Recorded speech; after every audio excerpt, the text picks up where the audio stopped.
윤석열 후보가 재경 광주 전남 향후에 간담회를 가졌습니다. 바로 서초구에서 간담회를 가졌는데 여기에서 절대 호남 홀대론이 나오지 않도록 본인이 대통령 되면 각별히 유의를 하겠다, 노력하겠다, 이런 입장문을 밝혔고, 이 호남은 우리나라 민주주의 발전에 엄청난 공로를 했고 또 이 선구자 역할을 했다. 그리고 본인이 2016년도에 광주지검에서 근무하면서 안 가본 데가 없을 정도로 많이 갔고 정이 많이 들었다. 그리고 광주지검을 떠날 때의 전별사도 잊지 못하고 있다. 그래서 호남에 대한 각별한 애정과 그리고 이 동료들과의 인간관계를 통해서 호남에 대한 이 애정이 많다는 점을 굉장히 강조하고 있고요.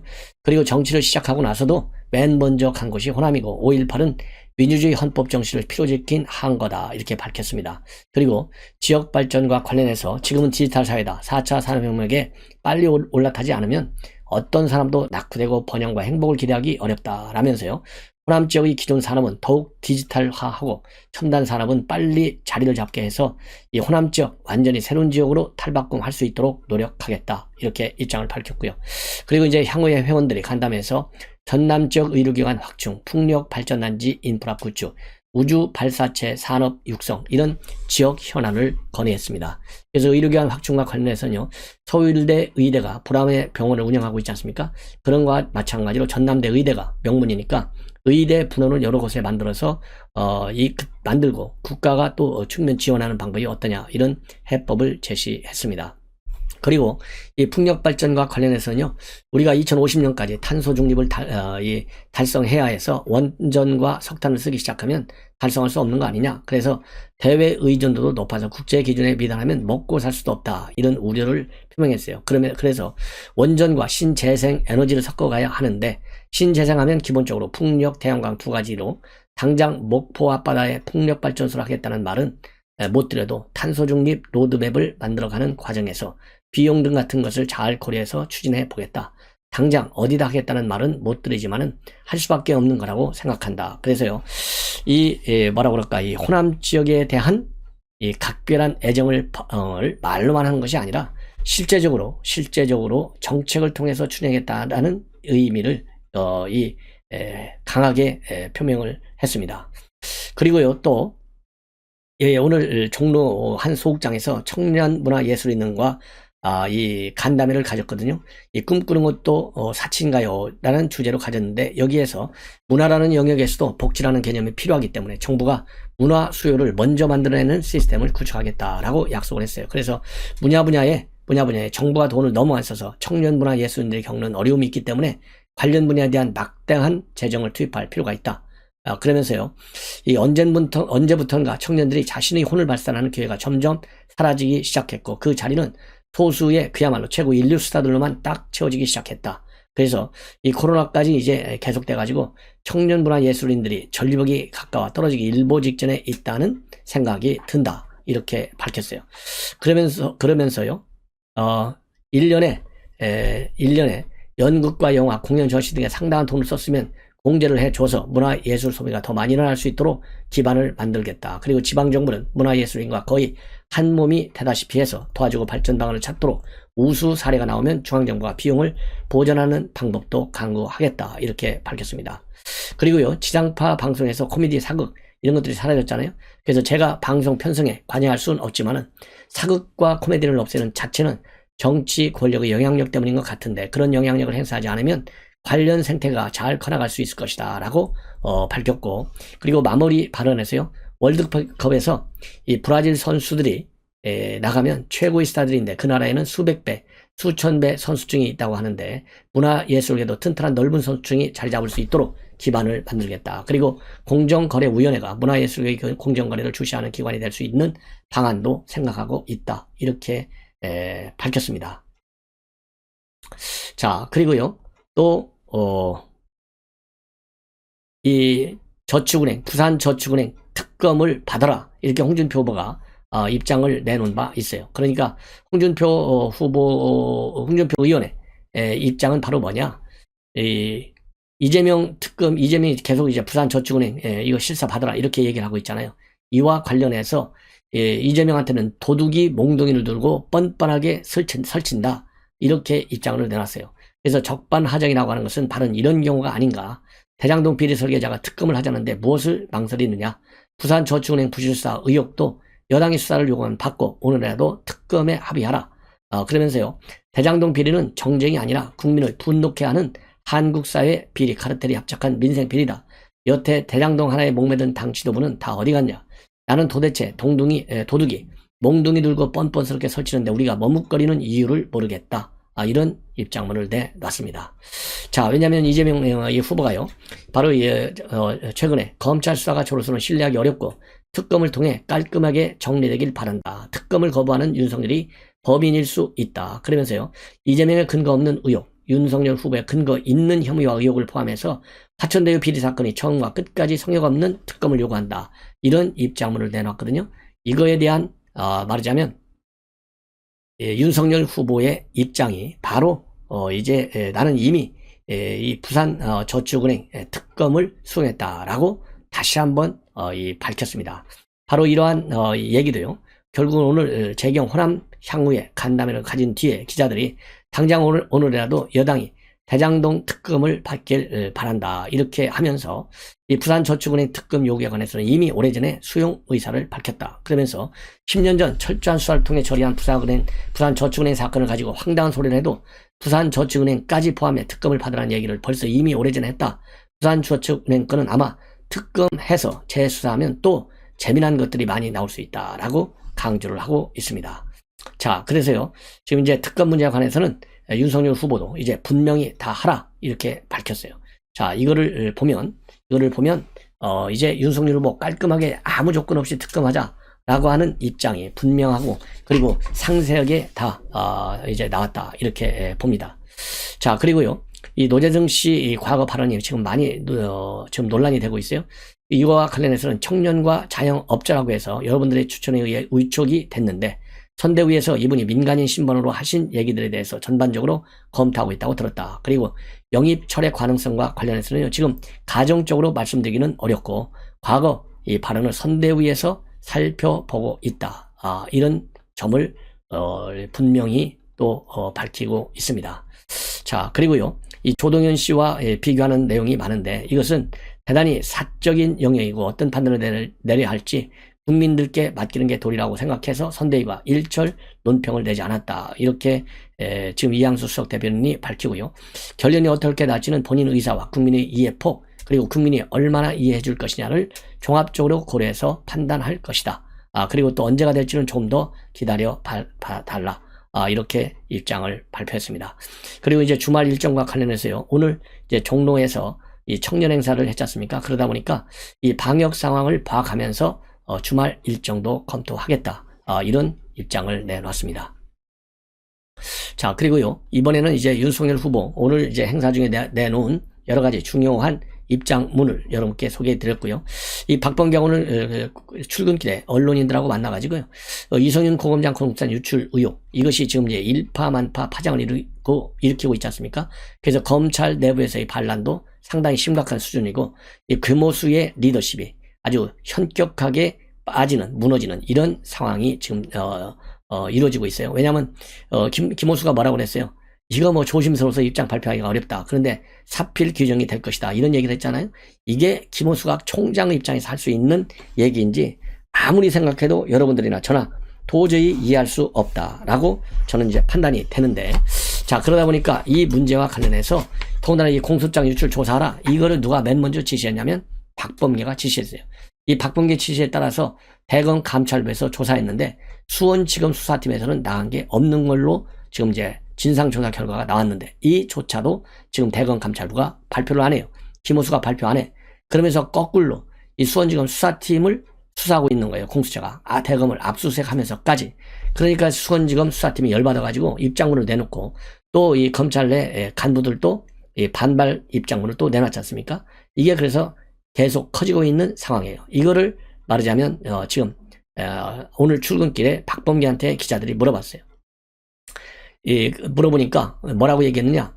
이 재판도 하기 이전에 즉 첫 번째 재판이 시작되기도 전에 공소장이 공개돼서는 안 되는 것인데 이게 원칙의 문제가 무너졌다는 겁니다. 그리고 또 이 공소장 유출 자체가 공무상 비밀 누설죄에 해당되지 않는다.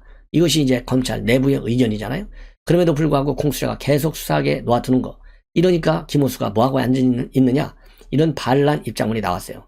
이러다 보면 공수처가 사실상 검찰, 왜냐하면 그 당시에 이성윤이 황제 수사와 관련해서 보도자료가 이제 가짜뉴스를 만들었잖아요. 이 보도자료를 가지고 왜 가짜뉴의 보도자료를 만들었는지 수원지검에서 수사까지 했어요. 이러한 수원지검의 수사에 대해서 공수처가 지금 보복 수사를 벌이고 있다. 지금 반발을 하고 있는 거잖아요. 이거에 관해서 뭐라고 해명을 했냐면요. 아까 말씀드린 대로 첫 재판 이전에 공소장이 공개돼서는 안 된다라는 원칙의 문제다. 이게 첫 번째고요. 그 다음에는 나는 원칙을 얘기한 것이고 공소장 유출이 죄가 되느냐 안 되느냐, 지금 이거는 공수처가 수사하는 것 아니겠느냐. 그래서 공수처가 수사하고 있으니까 공수처한테 1차적으로 판단토록 하겠다. 그러면서요, 그것이 죄가 된다 안 된다를 떠나서 원칙의 문제이고, 그에 대해서 일부 검사들이 수사 주체도 아니면서 얘기하는 것은 당치 않다. 그러니까 이제 중간 간부들, 검찰 간부들이요, 지금 계속해서 어제 많은 입장으로 내놨잖아요. 이 반발에는. 그러니까 지금 말씀드린 대로 왜 진상조사 해놨는데 결과를 발표하지 않느냐, 이것이 수원지검에서 강력히 주장하는 것 중에 하나예요. 그리고 이렇게 압박과 협박을 받으면, 수사를 받으면 감히 어느 검사가 제대로 된 수사를 할 수 있겠느냐, 이러면서 비판문이 나오고 있는데, 이거를 갖다가 수사 주체가 아닌 사람들이 얘기하는 거 온당치 않다, 반박하는 거예요. 예. 자, 그러면서요, 그러면서 이제 결국은 박범계 장관, 이 김호수가 잘 할 것 아니냐, 이런 입장을 내놨어요. 뭐라고 하냐면, 김호수 총장께서 어제 아주 적절한 스탠스로 잘 말씀하셨다고 돼 있어요. 이게 말이나 돼요? 이렇게 애매모호하게 뭐라고 얘기했느냐 한번 제가 그대로 여러분께 인용하면요. 다른 국가기관이 진행 중인 수사와 그리고 자율성이 부여된 대검 감찰부의 진상조사에 대해서 입장을 밝히는 것은 수사와 감찰에 관여하는 것으로 비춰질 수 있어 조심스럽다. 상황을 무거운 마음으로 지켜보고 있다. 사필 규정으로 귀결될 것이다. 이렇게 얘기했거든요. 이게 적절한 스탠스라는 거예요. 이러니까 이게 박범계 수준이 말이죠. 야, 이런 사람들이 조국, 추미애, 박범계 3명이요. 새 쌍둥이에요. 새 쌍둥이. 입이 3명인데 입이 좀 달라야 되잖아요. 머리도 달라잖아요. 전부 한 입을 가지고 있어. 이게 왜 그러겠느냐? 뒤에 청와대가 무서운 거죠. 그 다음에 민주당이 무서운 거죠. 친문 강성들이 무서운 거예요. 그래서 입을 이렇게 하나로 맞추는 이 어설픈 법무장관들 3명. 참 저는 불쌍하게 보여요. 그리고 연말연시 특사에 박근혜 이명박 대통령이 포함되느냐, 여기에 관해서는요, 사면은 대통령의 권한이고 사면심사위원회는 조만간 열릴 것이다, 이렇게 입장을 밝혔습니다.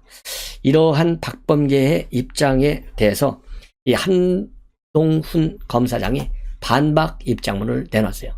박범계가 이 의원 때는 재판 전에 공소장을 다 받아보더니 이제 공개해서 안 된다, 이게 웬 말이냐. 박범계 이런 입장문, 방금 전에 보도드린 이거에 대해서 한동훈 검사장이 죄가 되는 것처럼 말해놓고 이제 와서 공수처가 판단할 일이라고 하는 거, 이거는 황당하다. 털려도 무고하면 문제가 없는 거 아니냐라는 말이 법치국가법무장관회에서 공식 멘트로 나왔다는 것이 믿기지 않는다. 국민이 불법 수사 당해도 너만 무고하면 상관없을 테니 입 닫고 있으라는 말이다. 이렇게 입장을 발표하고 있습니다. 왜냐하면 조금 전에 여러분들 잘 아시잖아요. 박범계가 뭐라고 그랬어요? 첫 번째 재판 이전에 공소장이 공개해서 안 되는데 이거야말로 원칙의 문제다. 그러니까 공수처가 1차적으로 판단해야 된다. 죄가 있는지 없는지, 이렇게 얘기했잖아요. 이거는 말이 안 된다는 거예요. 그러면서 한동훈 검사장 계속해서 얘기하는데요. 첫 번째 재판 이전에 공소장 공개 금지를 진짜로 원칙의 문제라고 생각한다면 박 장관은 왜 국회의원 시절 법무부의 요구에 재판 전에 공소장을 받았는지 묻고 싶다.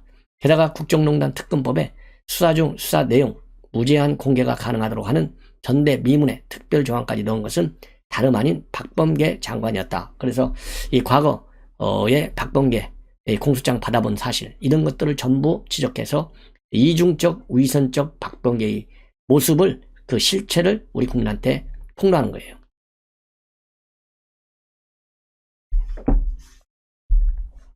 그러면서요, 일부 검사들이 수사 주체도 아니면서 말하는 것은 온당치 않다, 이렇게 박범계가 얘기했잖아요. 그렇게 말의 자격을 따지기 전에 누구 말이 맞는지를 따져야 한다. 틀린 말을 해놓고 비판받으니 말의 자격을 따지려 드는 것이 유감스럽다. 말하자면요, 수사 주체가 아니면 입 다물어라, 이건 독재국가나 똑같아요.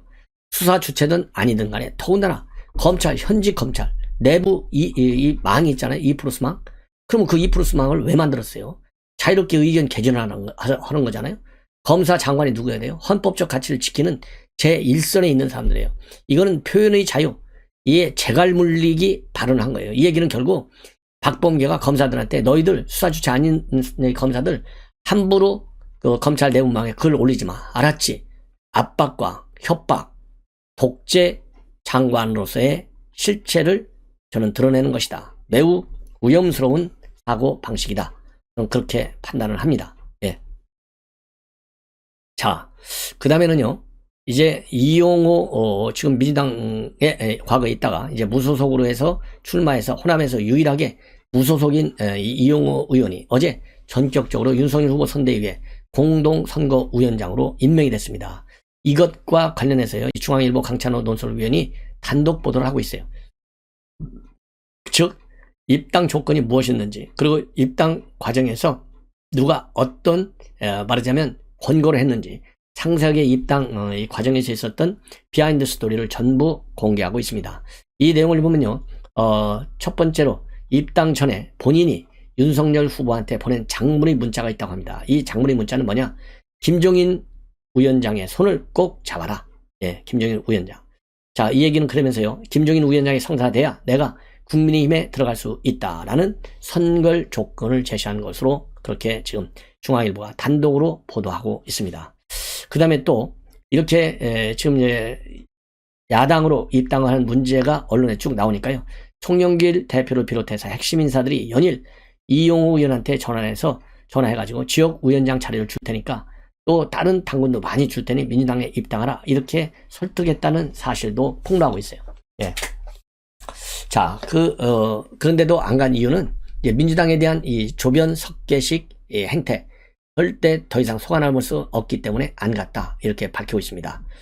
자, 그래서 만약에 김종인 위원장이 지난 3일날 선대위 합류가 결정되지 않고 내용이 길어졌다면 계속해서 고민을 더 했을 것이다. 그래서 김종인 위원장의 영입 성사가 큰 영향을 줬다. 이게 제일 큰 원인 중에 하나고요. 배경 중에. 두 번째로는 정진석 의원의 집요한 설득, 이것도 주요했다 밝히고 있어요. 왜냐하면 이 정진석 현 국회 부의장이 국회 사무총장을 했는데 그때 자신을 갖다가 홍보기획관으로 발탁해줬다는 거예요. 그래서 이 정진석 부의장의 역할이 굉장히 컸다는 겁니다. 따라서 정진석 부의장한테도 김정인을 잡으라라는 메시지를 여러 차례 보냈다 밝히고 있고, 그리고 정진석 부의장 지난 3주 동안 3차례 김정인 위원장을 만나서 선대위 합류를 설득하고 사흘 연속 또 4, 5선 의원들을 만나서 김 위원장 영입에 총력을 기울이자라는 합의를 끊었다고 밝히고 있어요. 예. 자, 그리고 그 전에도 김재원, 권성동 이런 분들이 바로 하루 전인 2일 밤에 김종인 자택앞에서 2시간 가까이나 기다리다가 만나고 들어갔고 그때 설득을 했고 웃으면서 가겠다, 이런 입장문을 밝혔다고 합니다. 열흘 전보다 윤석열 후보는 1.6포인트가 올랐고 이재명은 2% 정도가 올랐어요. 그래서 이 격차가 8.2% 차이로 좀 줄었습니다. 그리고 양자 가성 대결에서는요, 46.9대 42%, 오차 범위 내예요. 4.9%. 그리고 이념 성향률로 볼 때 양자 대결에서 보수층에서는 70.8%가 윤 후보를, 그리고 진보층에서는 74.2%가 이 후보를 지지하고 있고, 중도층에서는요 51.1%가 윤 후보를 지지하고 있습니다. 그리고 지역별로 보면 인천 경기에서는요 윤 후보보다는 이재명 후보가 좀 앞서고 있고, 호남에서도 이재명 70% 정도 지지를 받고 있는데, 이 인천 경기 앞마당하고요, 호남도 뭐 앞마당 중에 앞마당이죠. 여기를 빼놓은 전 지역에서 윤석열 후보가 오차범위 밖에서 앞서고 있습니다. 그리고 조국 장관 논란, 이재명 후보가 사과했는데 잘했다가 46.6, 부적절하다가 42.1인데 보수층에서는 이념 성향을 볼 때요, 이 부적절하다, 그리고 중도와 진보층에서는 적절하다가 각각 절반 이상으로 나타나고 있어요. 그리고 김종인 후보 이 위원장이 합류한 거 도움이 된다가 53.2%, 안 된다가 37.9%가 됩니다. 그리고 보수와 중도층에서는요, 이 긍정적인 답변이 절반 이상이고, 진보층에서는 도움이 안 된다는 응답이 48.4%로 앞서고 있지만 도움이 된다는 답변도 40.3%가 됩니다. 자, 그 다음에요, 이 리얼미터 민주당과 국민의힘 지지율이 39.3대 31.7, 거의 8% 정도로 국민의힘 오차 범위 밖에서 지금 지지를 확보하고 있고, 문재인 긍정평가는요 38.9대 부정평가가 57.5입니다. 자, 그래서 여전히 19%포인트의 차이가 유지되고 있습니다. 그리고 이번에 이제 코로나 오미크론 때문에 방역 패스 강화되고 있는데 적절하다가 67.2, 부적절하다가 29입니다. 참고적으로 리얼미터는 이 무선이 90%, 유선이 10%, ARS 형태로 이루어졌습니다. 그리고 이제 또 하나 재미있는 여론조사가 나왔는데요. 이것은 뉴스핌의 의뢰로 코리아 정보 리서치가 지난 4일날 조사한 내용입니다. 예. 여기에서 보면요, 윤석열 후보가 한 8% 정도 앞서요. 45.6대 이재명이 37.7입니다. 그런데요, 왜 좋아하는지, 호감을 갖는지 이거를 쭉 물어봤어요. 그랬더니 가장 큰 호감 요인은 정당이에요. 소속 정당, 국민의힘을 믿을 만하다 이거죠. 소속 정당 때문에 윤석열 후보를 좋아한다가 71.9입니다. 그리고 이재명은 22.2밖에 안 돼요. 그리고 상대 후보가 싫어서, 즉 이재명이가 싫어서 윤석열을 지지한다가 무려 66.4예요. 그리고 이재명의 지지율은 23.2니까 윤석열을 미워서 이재명 찍는다는 사람은 별거 안 돼요. 그러니까 이재명 지지층들은요, 철저하게 이념화된 지지자들로 딱 결속이 되어 있다. 그리고 윤석열 후보의 지지는 이재명 후보에 대한 신뢰성이 없다. 전과 사범이다. 대장동이다.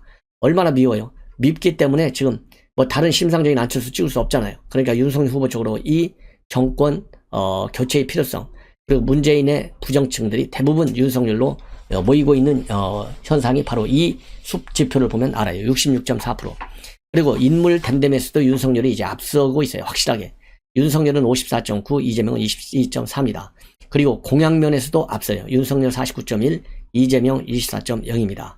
그리고 제가 이미 말씀을 드렸지만은요, 업무 능력을 윤석열은 18, 이재명이 73.1인데 이거 큰 문제예요. 자, 공약 내는 거 보십시오. 예, 이재명과 윤석열. 이재명은 공약을 냈다가 바로바로 바꾸잖아요. 이게 말이나 되는 겁니까? 그럼에도 불구하고 73.1.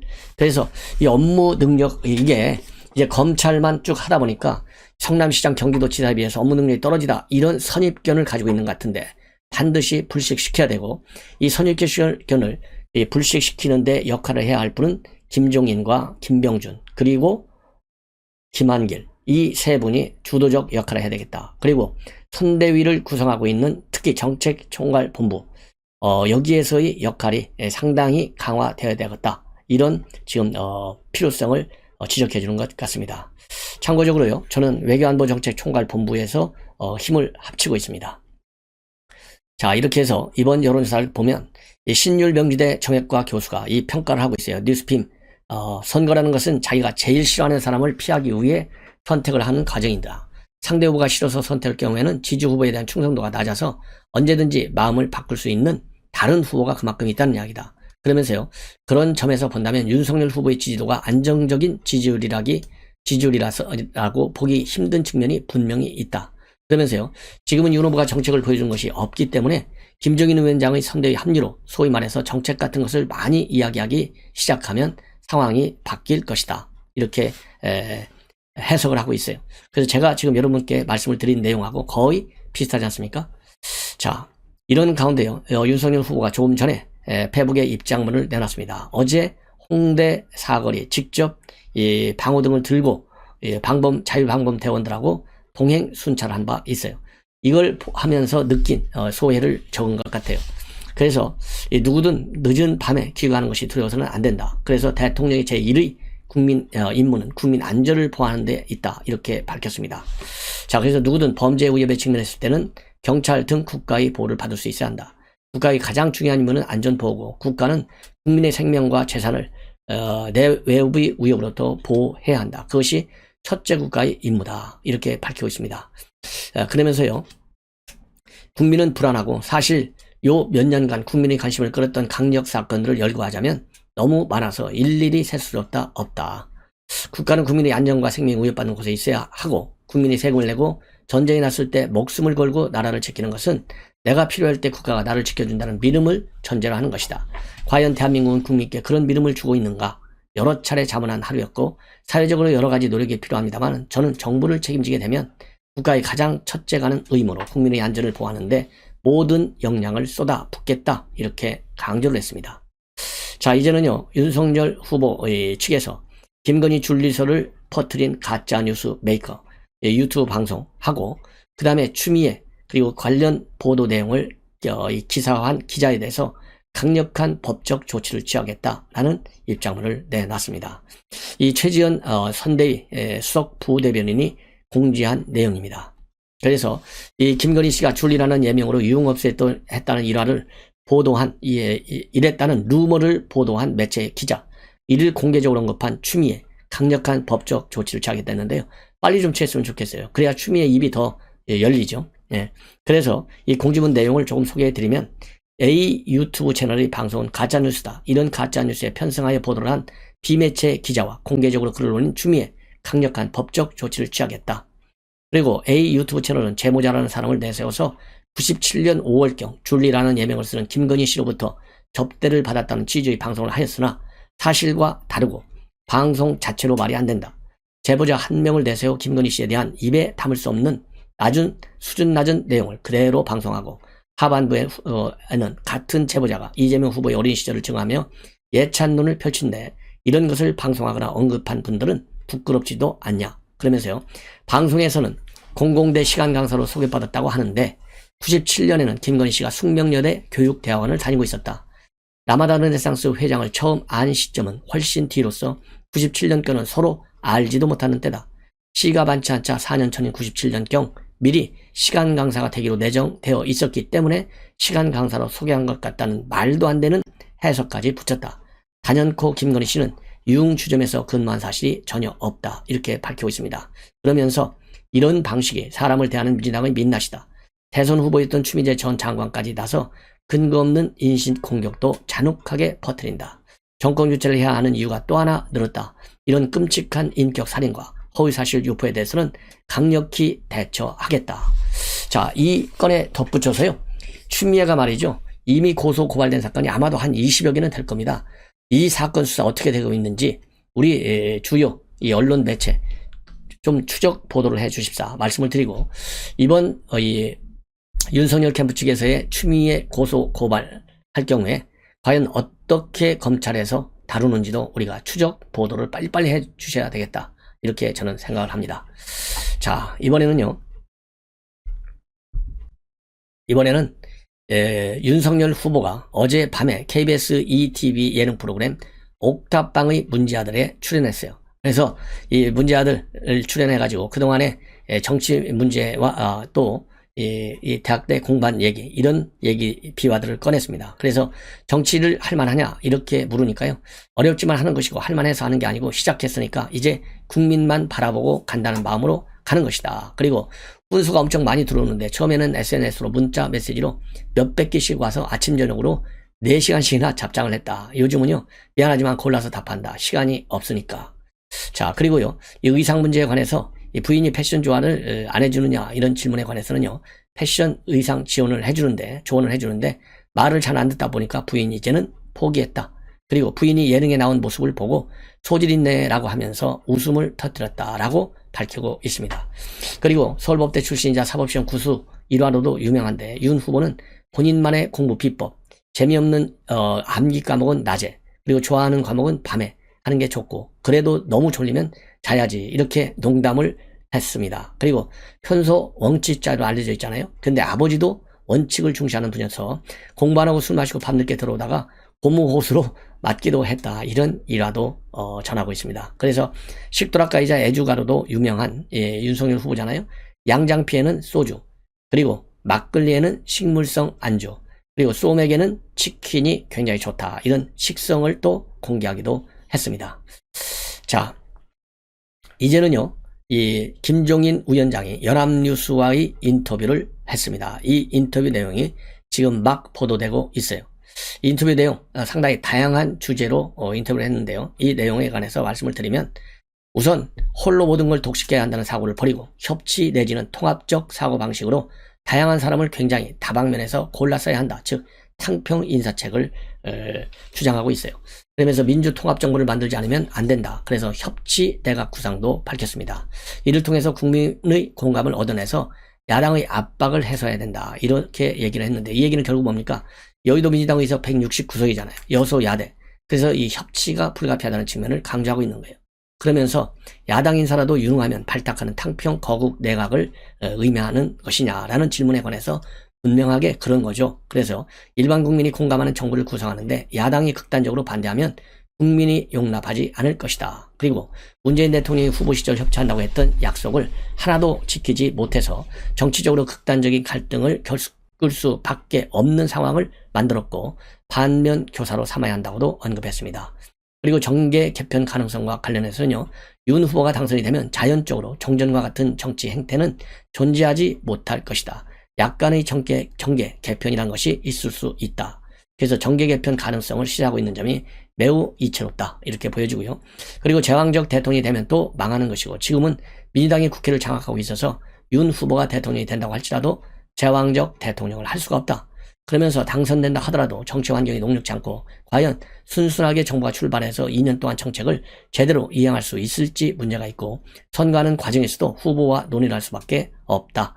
그러니까 이제 후보와 논의하면서요, 2년간 어떻게 말하자면 기울어진 운동장, 여의도 이걸 어떻게 극복해내는지 묘안을 짜겠다는 그런 의미로 보여집니다.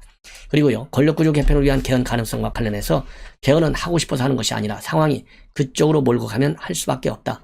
역대 개헌도 사회적 변혁을 통해 개헌이 이루어졌다고 밝히고 있습니다. 그리고요, 차기 정부에서 개헌 환경이 조성될지 이런 질문과 관련해서는 대통령이 된 다음에 국정운영 과정에서 어떻게 하는 것이 효과적인지는 그때 판단하는 것이다. 그래서 가능성을 열어두고 있습니다. 그리고 전직 두 대통령의 사면과 관련해서는요, 사면은 대통령의 고유 권한이고 당선된 뒤 그때의 정치사회 여건을 고려해서 어떤 판단이 옳을지 그때 결정하시라고 본다. 그리고 선대위를 원톱으로 총괄 지휘하게 된 이 김종인 위원장이잖아요. 윤 후보의 약점이 있는 것을 안다. 밖에서는 아무 준비 없이 대통령이 되는 것 아니냐고 한다. 선대위가 많은 보관 작업을 해야 한다. 그리고 윤 후보가 대통령이 되면 우리나라 현실에서 무엇을 할지 제대로 작업을 해야 한다고 쓸데없이 허공했던 약속은 하지 말아야 된다. 이렇게 강조하고 있어요. 그러면서 이 김한길, 김병준 이 불안한 통과가 될 것이라는 일각의 우려와 관련해서는요, 내가 선대위에 가기로 한 다음에 그 사람들에 대해서는 신경을 안 쓰기로 했다. 내 할 일만 하면 된다. 이렇게 딱 선을 긋고 있어요. 자, 이 대목에서는 이 조화로운 말하자면 운영이 비판 가능성으로 제기될 소지가 있는 발언인 것 같습니다.